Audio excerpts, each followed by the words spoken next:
Olá mais uma vez, cá estamos com mais um vídeo aqui do canal. Desta vez, e visto que ainda temos pouquinhos vídeos, queria começar pelo básico, para tirar fotografias. Basicamente, quem tira fotografias há mais de um mês, este vídeo podem passar à frente, não vai ter grande interesse para vocês. Mas basicamente o que eu queria falar para aqueles iniciantes, mesmo iniciantes, era de algumas definições básicas que devem conhecer na câmara. Tenho alguns amigos que estão a começar na fotografia e é sempre aquilo que me perguntam primeiro é que definições é que tenho que ter para fazer esta fotografia ou aquela, ou seja o que for, e então resolvi fazer um vídeo, assim é mais fácil de explicar, ponho aqui umas imagenzitas e tal, e é mais fácil de explicar como jogar com as definições da câmara, basicamente para atingir a finalidade que querem. Começando aqui um pouco pelo como se chama em inglês o Exposure Triangle, ou o triângulo da exposição, que é assim, o mais importante para quem não está a fotografar em modo automático. Quem estiver a fotografar em modo automático, a máquina faz os cálculos, entre aspas, por vocês. Quem não estiver a fotografar em modo automático tem que ter mais ou menos noção de como as coisas funcionam. Não é muito difícil. Basicamente, há três elementos no triângulo da exposição, daí o triângulo, que é a abertura da lente, ou aperture em inglês, a velocidade do obturador, ou o shutter, shutter speed neste caso, e o ISO, ou ISO em inglês. Eu digo os termos em inglês só porque às vezes alguns tutoriais que possam ver noutros canais falam em inglês e então assim já sabem do que é que eu estou a falar. Começando aqui pela abertura de lente, como podem ver, quanto maior for o número, ou seja, mais fechada está a lente, é um bocadinho contrassenso, mas mais fechada está a lente, mais escura fica. Quanto maior for a velocidade do obturador, como podem ver, mais escuro fica. E quanto maior for o ISO, mais claro fica. Ou seja, jogando com estes três valores, vocês obtêm a exposição ideal para a vossa fotografia, seja em que ambiente for. Imaginando que querem ter tudo em foco, metem aqui um F9 ou um bocadinho mais elevado e depois têm que compensar com o ISO ou com a velocidade do obturador do shutter. Isto quer dizer o quê? Basicamente, quando vocês vão tirar uma fotografia, imaginem que é a desporto, por exemplo. Vocês têm que ter o shutter elevado, ou o obturador com uma velocidade elevada. O que é que isso quer dizer? Isso é a regra, digamos, ou a definição obrigatória a ter. Isso quer dizer que vocês têm que compensar com as outras duas. Ou seja, se tiverem uma lente que vá até a um F, o valor de F baixo, ou seja, uma abertura bastante grande, podem ir por aí e depois compensam o resto com o ISO. Ou não, ou podem fazer ao contrário. Primeiro compensam com o ISO e depois metem a abertura de lente. Imaginando que querem focar bastante área, metem um F9 ou um F11 na vossa abertura e depois o resto é feito com o ISO. É de notar que sempre que aumentam o ISO, aumentam o noise nas vossas fotografias. Dependendo da câmara, podem aumentar mais ou menos o noise de acordo com o valor. Câmaras mais novas, eu diria, têm um ISO utilizável ou um ISO aceitável, que cria pouco noise até um valor mais elevado. Câmaras mais antigas começam a ter o noise muito mais cedo no ISO. Portanto, isto varia um bocadinho de câmara para câmara, mas é esse o triângulo da exposição. não é fácil de compreender logo de início, mas também não é muito complicado. Ou seja, se vocês perceberem que têm aqui 3 elementos, 2 que são físicos, que é a abertura de lente, não é? A lente tem mesmo umas lâminas que abrem e fecham para entrar mais ou menos luz, a velocidade do obturador, ou seja, o tempo que ele fica aberto quando está a tirar uma fotografia, e depois tem o ISO, que basicamente é uma definição, eu digo mais digital, porque basicamente é a sensibilidade do vosso sensor, e com estas 3 vocês definem a vossa exposição. Ou seja, eu diria que quando a vossa prioridade é o shutter ou o obturador, seja porque têm movimento na fotografia ou querem parar a água, fazer aquele efeito de espuma, não é, na água, tem que ter um obturador com uma velocidade mais lenta, portanto tem que compensar com os outros 2, é sempre assim. Se a vossa prioridade, por exemplo, estão a fotografar uma montanha, aí já convém se calhar, isto aqui é um bocadinho de preferências pessoais, obviamente, mas convém se calhar ter uma abertura mais baixa de lente, ou seja, ter mais elementos em foco, e aí tem que compensar outra vez com o shutter, o obturador e o ISO. O ISO nunca, digo eu, nunca é prioridade, pelo menos é raro o caso que o ISO é prioridade. Normalmente a prioridade é o shutter ou a aperture, ou seja, o obturador ou a abertura de lente, e depois os outros vêm um bocadinho por acréscimo para ter a exposição que vocês pretendem. E é um bocadinho isso o básico da fotografia, porque a fotografia não é mais do que captar luz, portanto, é saber jogar com esses 3 elementos, com essas 3 funcionalidades, para ter a exposição ideal, ou pelo menos a exposição que vocês querem ter na fotografia. Gostava ainda de falar de outro tema, lá está, isto são temas básicos para iniciantes, foco manual versus foco automático, e aqui eu acho que depende muito da câmara que vocês têm.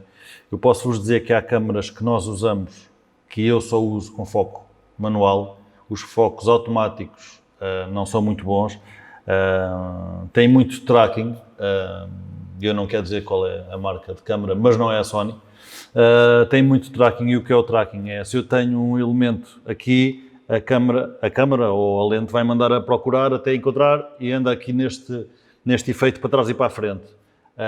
E enquanto isso está a acontecer, a foto não está focada. Eu posso dizer que grande parte, ou 99% das fotografias que tiro com a outra marca, que não vou mencionar, são em foco manual, porque basicamente eu consigo chegar mais rápido ao foco que quero manualmente do que com foco automático. No caso da Sony, não. 99% das vezes, ou 90% das vezes, uso foco automático. O foco é extraordinário, é super rápido, 99%, lá está. Eu estou aqui a bater nestas percentagens fictícias, mas pronto, ele foca no que nós queremos. As únicas situações de foco manual é quando eu tenho, imaginando uma erva, por exemplo, e depois o sujeito está atrás, ele provavelmente vai-me tentar focar na erva, e aí normalmente uso foco manual. Tudo o resto é foco automático. A Sony funciona extremamente bem, portanto, basicamente é se tiverem uma câmara nova ou bastante recente, foco automático é super aceitável, não há problema, e até eu diria que ajuda, porque vocês conseguem tirar mais fotografias, mais vezes em foco, se é que isto faz sentido.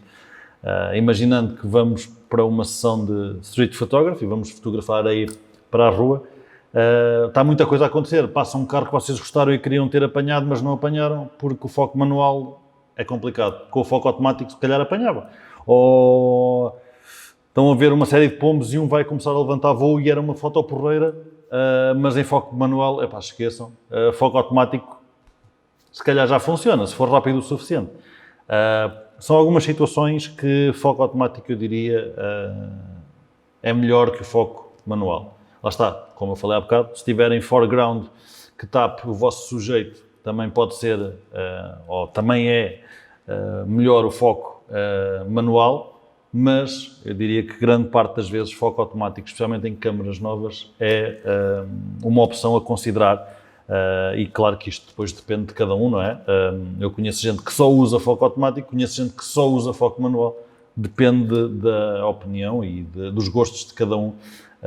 Portanto, aqui fica um bocado ao vosso critério. Não há propriamente uma regra, não há uma opção melhor que a outra. Fica ao vosso critério.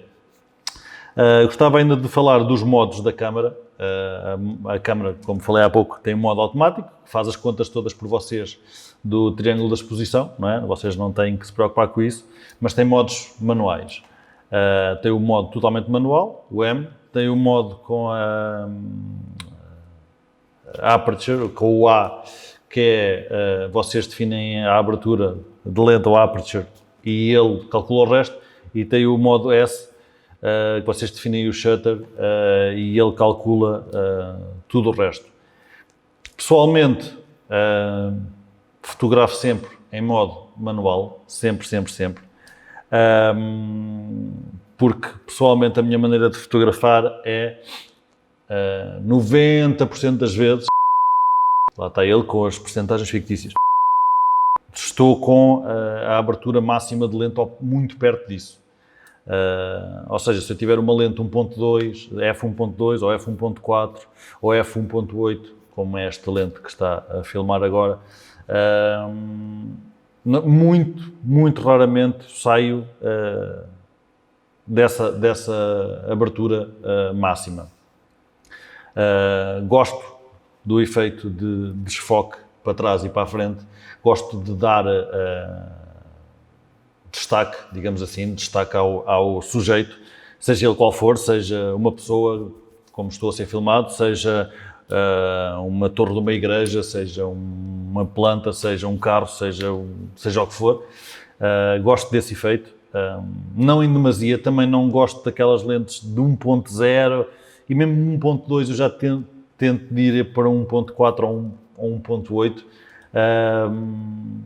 mas tendo a ficar por aí sempre que possível, ou seja, esse setting é mais ou menos fixo e depois rodo os outros dois. Rodo o shutter e rodo o ISO conforme for necessário, como expliquei há bocado, para ter a exposição que eu quero. Portanto, ando em modo manual, normalmente tenho um setting fixo, mais ou menos,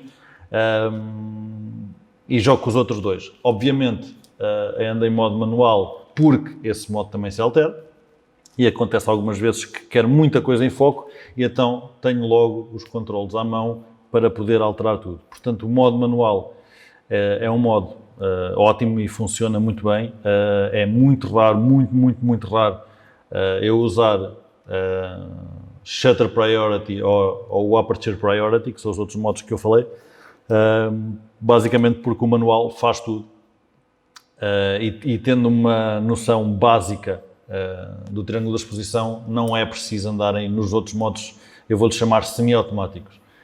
Para quem não se queira chatear e queira apenas tirar fotos, modo automático e siga. E está feito e a câmara faz os cálculos todos por vocês. Portanto, eu diria que ali os modos semi-automáticos entram ali numa zona cinzenta que eu não vejo. Eu percebo quem usa, mas não vejo assim grande necessidade ou utilidade.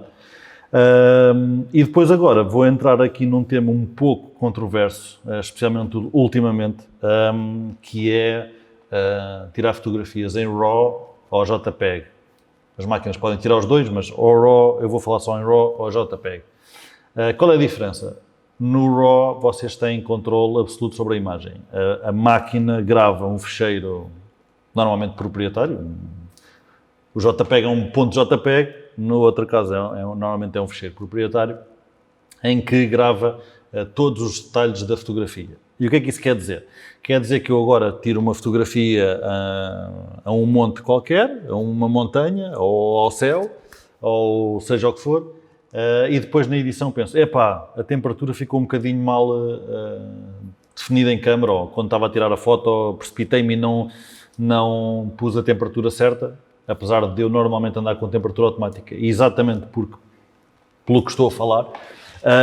E então com o RAW eu consigo alterar a temperatura depois na fotografia. Ou seja, eu tenho os dados todos em bruto, não estão comprimidos, e isso é uma grande vantagem, no sentido de quem faça a edição de fotografia, por muito básica que seja, é uma vantagem porque podem mudar as definições todas, digamos, ou quase todas, não podem mudar o foco, não é? Nem a velocidade do obturador, mas podem mudar grande parte das definições da fotografia depois. O JPEG já é um ficheiro comprimido. Hoje em dia são muito bons, e daí eu dizer que hoje em dia é um tema um bocadinho controverso. Hoje em dia são muito bons e já deixam editar bastantes coisas sem começar a perder qualidade. Quando eu comecei a tirar fotografias digitais, eu lembro-me que tirar RAW era uma coisa, tirar JPEG era uma coisa completamente diferente. E bastava uma pessoa, basicamente, baixar os highlights, não digo a 100%, mas quase, e aumentar as shadows a 100%. No RAW era tranquilo. No JPEG começava-se a ver logo os artefactos e a foto ficava estranha, e ficava com as sombras esquisitas, porque tínhamos puxado as sombras, a claridade toda às sombras, e tinha os highlights muito estranhos porque tínhamos baixado os highlights, mas o detalhe já não estava lá porque a foto tinha sido comprimida ao passar para JPEG. Hoje em dia ainda é um bocadinho assim, mas não tem nada a ver. Os JPEGs já são completamente editáveis, e eu digo editáveis no sentido de terem a informação necessária para se editar. Eu, pessoalmente, continuo a fotografar em RAW, tem muito mais informação, mas percebo quem fotografa em JPEG, porque os ficheiros são muito mais pequenos, é muito mais fácil de guardar, o workflow é muito mais rápido, porque a importação é mais rápida, os ficheiros, lá está, os ficheiros são muito mais pequenos, mas para quem quer fazer edição, eu diria que uma edição mais extensa, mais intensiva, o RAW é absolutamente essencial. Para quem esteja a fotografar e a edição seja só uma coisita ou outra, JPEG pode ser uma opção a fotografar, a considerar. Eu não sou daquelas pessoas que acham que o RAW é a salvação da pátria, não. Eu acho que cada um tem uma utilidade, cada formato tem uma utilidade, e o JPEG completamente tem uma utilidade, especialmente quando as pessoas ainda não querem entrar pela edição de imagem e querem só ir sair com a namorada ou com amigos e tirar uma série de fotografias, e não se querem preocupar muito se a temperatura ficou ali um bocadinho fora, tenho que não sei o quê, até porque se for só um bocadinho, vocês conseguem corrigir no JPEG. Quando é muito, é que o RAW entra em força e pronto. Na dúvida, tirem fotografias nos dois. A grande parte das máquinas aceitam RAW mais JPEG, portanto, pelo menos no início, tirem nos dois e depois vejam o que é que vos dá mais jeito. Se acabam por utilizar mais o RAW, se acabam por utilizar mais o JPEG. E pronto, eu acho que isso também é uma preferência pessoal e de acordo com o tipo de fotografia que fizerem. E pronto, não me vou alongar mais neste vídeo. Qualquer questão que tenham, ponham abaixo. Lá está, isto é um vídeo para amadores, não entrei aqui em grandes detalhes. Depois farei um vídeo ou um vídeo com todas as definições mais avançadas, ou um vídeo por cada definição avançada, logo veremos. Mas isto é um vídeo para amadores, e então qualquer questão que tenham, ponham nos comentários em baixo, tentarei sempre responder. Façam like, façam subscribe se estão a gostar dos nossos vídeos, Estão aí mais coisinhas para vir, portanto, um subscribe era bem-vindo. E então, obrigado por terem visto mais um vídeo e até à próxima.